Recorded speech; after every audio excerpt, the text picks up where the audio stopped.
दर्शकों, स्वागत है आपका विदिशा हलचल न्यूज में। मैं हूं कृष्णकांत सिंघारी। अब देखते हैं दिन भर की खास खबरें। आशा ऊषा कार्यकर्ता संघ की सदस्यों ने वेतन विसंगतियों को लेकर सौंपा कलेक्टर को ज्ञापन। वहीं एक सदस्य की बिगड़ी तबीयत।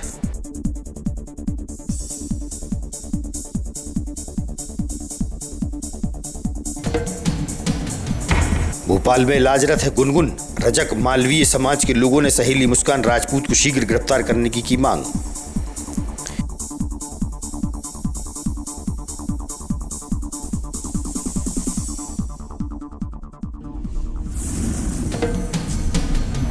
और मिर्जापुर कृषि उपज मंडी में 30 जून से प्रारंभ होगी शिव महापुराण कथा स्थल का जायजा लेने पहुंचे विधायक, कलेक्टर और एसपी।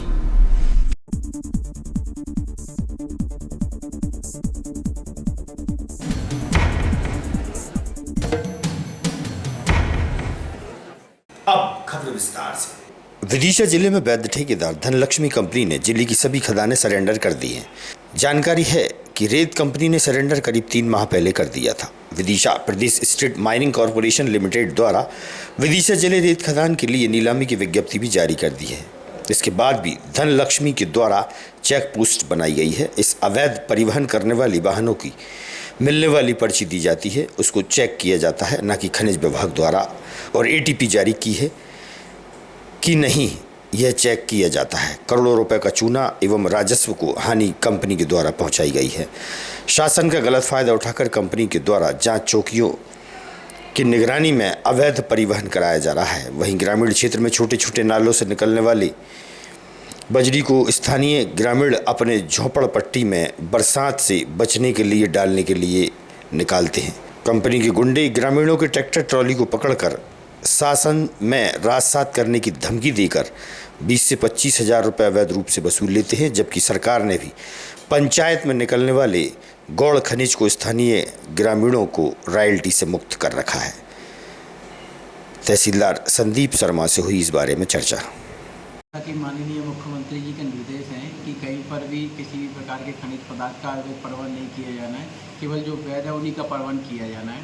तो लगातार हमें समाचार पत्रों के माध्यम से और लगातार हमें शिकायतें लिखित में मिल रही थी, जिसके ऊपर हमने पिछली बार रविवार को भी कार्रवाई की थी और आज उसी तारतम्य में सूचना मिलने पर हमने ये कार्रवाई की, जिसमें हमें ग्राम दादूदार तहसील पुरवई के अंतर्गत जो ग्राम था वहाँ पर जब हम पहुँचे तो वहाँ पर एक जो डंपर है वो रेत से भरा हुआ चला आ रहा था।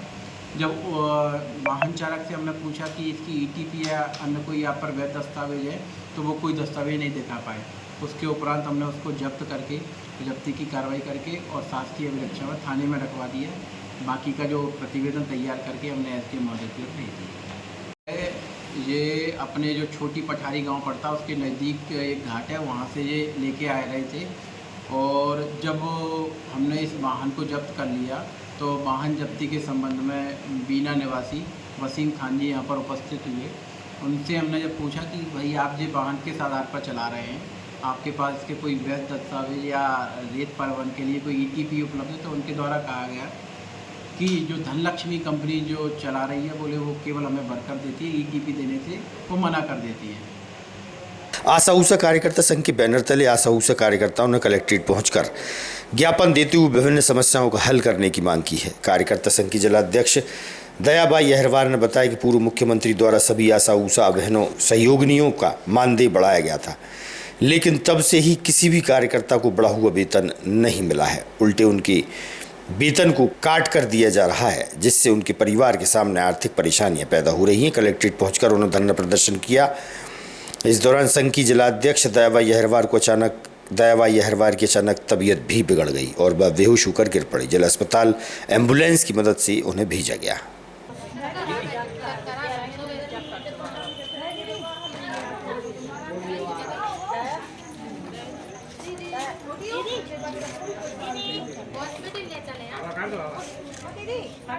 बंद करो, बंद करो, आशा शोषण बंद करो, बंद करो, बंद करो, आशा शोषण बंद करो। नहीं चलेगी, नहीं चलेगी, तानाशाही नहीं चलेगी, नहीं चलेगी, नहीं चलेगी, तानाशाही नहीं चलेगी, नहीं चलेगी, नहीं।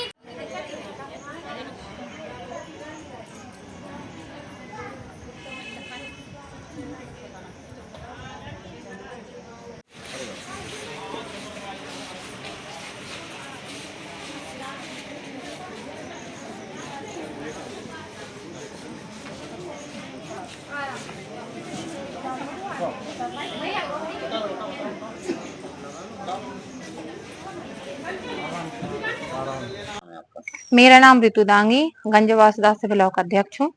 किस संदर्भ में ज्ञापन सौंपा जा रहा है, क्या मांग? सर, हम लोगों की मांगे हैं भुगतान को लेके। हर बार हम लोग इनके यहाँ कई मांगे रखी हैं ज्ञापन को लेके, लेकिन कभी हर बार फिर ज्ञापन देते हैं, फिर यही स्थिति बन जाती है हम सब आशा बहनों की। ना ही कभी समय पर भुगतान दिया जाता है, ना ही कभी पूरा भुगतान दिया जाता है। जबकि हमारे माननीय मुख्यमंत्री जी और माननीय प्रधानमंत्री जी महोदय बोलते हैं दे बेटी पढ़ेगी तो देश बढ़ेगा। बेटी के लिए इतनी मतलब बहुत सारे स्लोगन देते हैं, पर उन खुद ही नहीं मानते हैं। आशाओं का शोषण हो रहा है, वो भी किसी की बहन है, किसी की बेटी है, किसी की माँ है। लेकिन जब उन लोगों के लिए समय पे वेतन नहीं दिया जा रहा, कैसे देश बढ़ेगा आगे? क्या हो रहा है? आशाओं के साथ शोषण हो रहा है। क्या वो महिला नहीं है? क्या वो बेटी नहीं है किसी की? कब से नहीं मिली आपको? अच्छा, हम लोगों के लिए तो 2 साल से ऐसा ही चल रहा है, बल्कि 3 साल होने वाला है। जिले में हमारी है 5-6 हजार आशाएं हैं और ब्लॉक में हमारी 300 से ऊपर आशाएं हैं। लेकिन सबके लोगों के साथ यही स्थिति बनी हुई है, यहाँ तक कि पूरे मध्य प्रदेश में बनी हुई है। यदि आज हम लोगों के साथ ऐसा हो रहा है तो बताइए कैसे बेटी पढ़ेगी और बेटी बढ़ेगी और कैसे देश बढ़ेगा? क्या नाम है? हम आशा उषा महिला संगठन से जिला अध्यक्ष दयाबाई अहिरवार। हम आशा कार्यकर्ताओं की ऐसी स्थिति है कि हमें 4-4 महीने तक पेमेंट नहीं मिलती है और जब भी हम अधिकारियों के पास जाते हैं तो बोलते हैं बजट नहीं है, बजट नहीं है। सभी के लिए बजट है, आशा बहनों के लिए बजट नहीं है। लाडली बहना जो कि काम नहीं कर रही, आशा कार्यकर्ताएं काम कर रही हैं, उनको पेमेंट समय से नहीं मिलती और लाडली बहनाओं के टाइम से पैसे डल जाते हैं और आशा बहनाओं का हमेशा शोषण हो रहा है। किसी भी अधिकारी के पास जाओ, उसके पास जाओ, हम नहीं दे सकते जानकारी। बीसीएम के पास जाओ, वो भी सही से जानकारी नहीं देते हैं। तो ऐसा हम कब तक सहेंगे सरकार से? किसके नाम ज्ञापन? कलेक्टर महोदय जी को दे रहे हैं, मुख्यमंत्री के नाम से। क्या मांग है? मांग हमारी यही कि हमारी समय पर पेमेंट डल जाए और जबकि 4-4 महीना नहीं डलती है तो सरकार को भी सोचना चाहिए कि हम आशा बहनें हैं ना, दिन रात मेहनत करते हैं। जब भी फोन आ गया, रात में यदि फोन आ गया तो रात में ही उठकर हम जाते हैं। किसी के पास कोई भी छोटी से छोटी जानकारी, आयुष्मान कार्ड बना रही है तो आशा बना रही है, जबकि आशा को उस समय इस स्थिति में रखा गया था, कोई 5वीं पास थी, कोई 8वीं पास थी, लेकिन उससे आशाओं से ऐसे काम करवा रहा है। करीब 4 दिन पहले रेलवे ट्रैक पर घायल अवस्था में मिली तलैया मोहल्ला निवासी गुनगुन रजक वर्तमान में भोपाल के अस्पताल में इलाजरत है। उसकी हालत अभी भी नाजुक बनी हुई है। उधर उसकी सहेली जो उसे घर से लेकर गई थी, अपने कपड़े भी गुनगुन को पहनाए थे। मुस्कान अब तक लापता है। इधर रजक मालवीय समाज ने एकजुट होकर एसपी कार्यालय पहुंचकर ज्ञापन दिया। मामले में गुनगुन को न्याय दिलाने की मांग की है। साथ ही मुस्कान राजपूत को जल्द से जल्द खोजने और उसके खिलाफ आपराधिक मुकदमा दर्ज करने की मांग की है। उधर पूरे मामले को लेकर एसपी दीपक कुमार शुक्ला ने बताया कि इस घटनाक्रम में गुनगुन बेहोश है और अब तक बयान सामने नहीं आ पाया है। इधर एसपी दीपक ने बताया कि मुस्कान राजपूत गायब है, जिसकी तलाश की जा रही है। उन्होंने बताया कि प्रारंभिक सबूत के आधार पर मुस्कान राजपूत द्वारा अपराध कृत किया गया है, जिसके चलते उसके खिलाफ हत्या के प्रयास की धारा 307 के तहत मामला दर्ज किया गया है।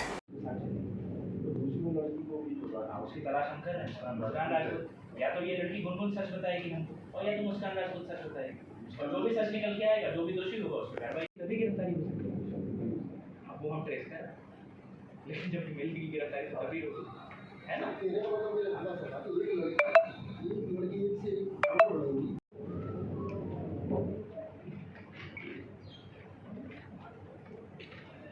ठीक है,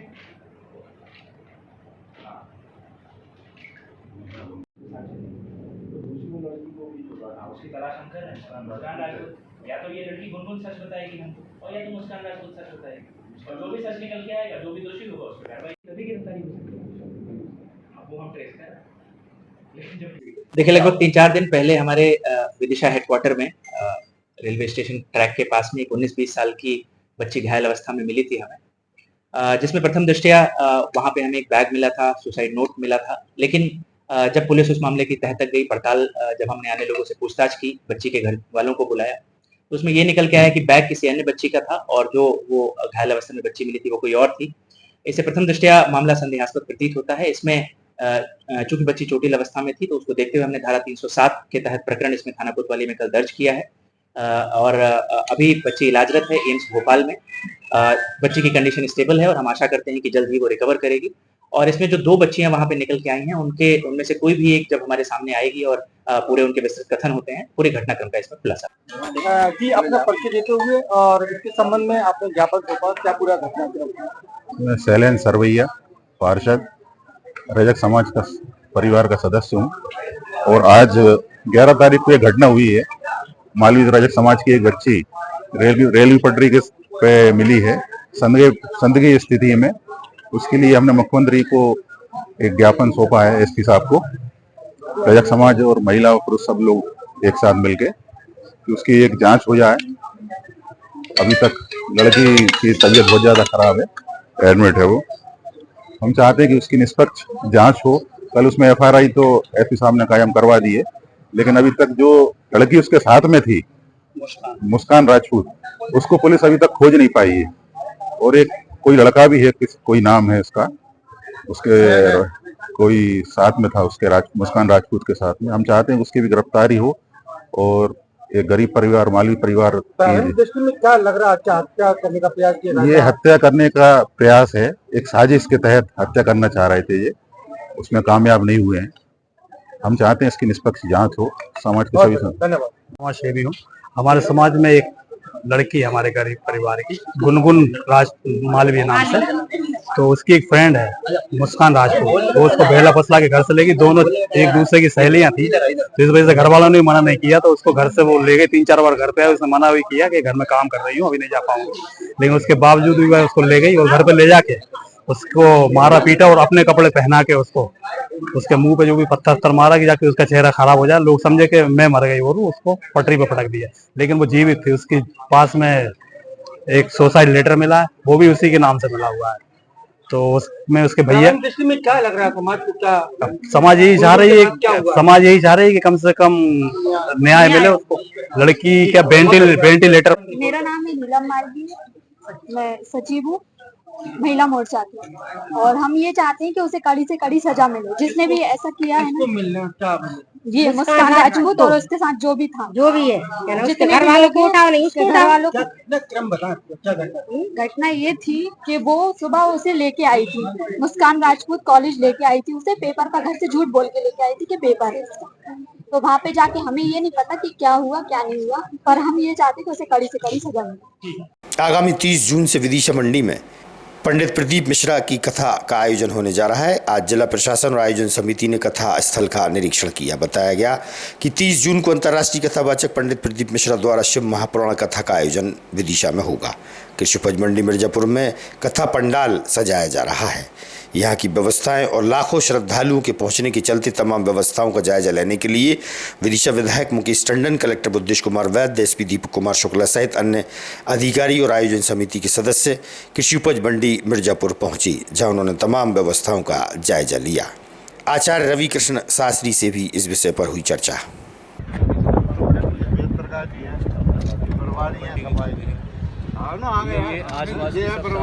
साफ सफाई इसलिए कराना पड़ेगा, नगर पालिका किसी अलग से लगाना पड़ेगा। नगर पालिका करेगी, प्रभारी यहाँ के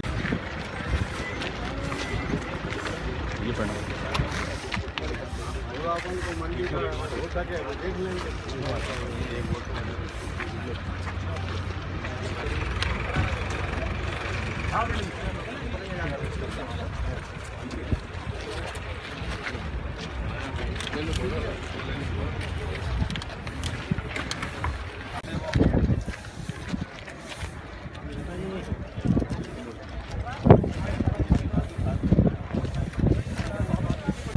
प्रदीप मिश्रा क्योंकि वहाँ से इनको रोज जाना और रोज ले आना, रात में इनके रुकने की व्यवस्था और इनके फिर वहाँ की व्यवस्था जो है, प्लस जितने वीवीआईपी आएंगे सब इनसे वहाँ मिलना चाहेंगे, वो एक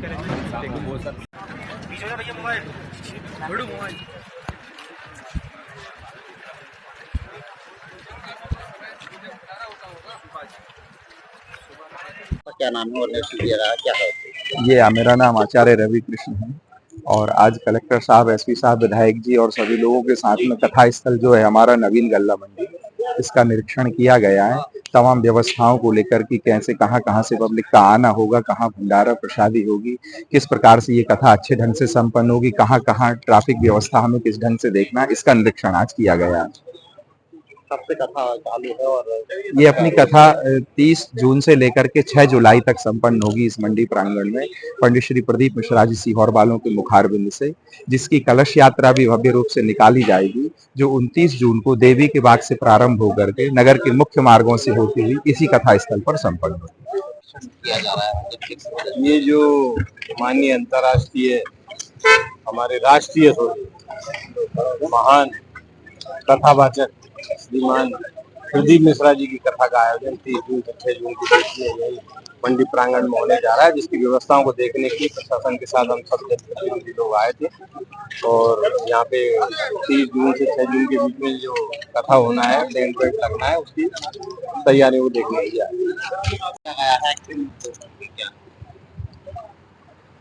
श्री प्रदीप मिश्रा जी की जो प्रस्तावित कथा है 30 तारीख से, उसकी व्यवस्थाओं हेतु पूरा प्रशासन, एसपी महोदय, कलेक्टर महोदय, विधायक महोदय, मंडी प्रशासन, व्यापारियों के पदाधिकारी, सभी लोगों ने मंडी के स्थल का निरीक्षण किया है।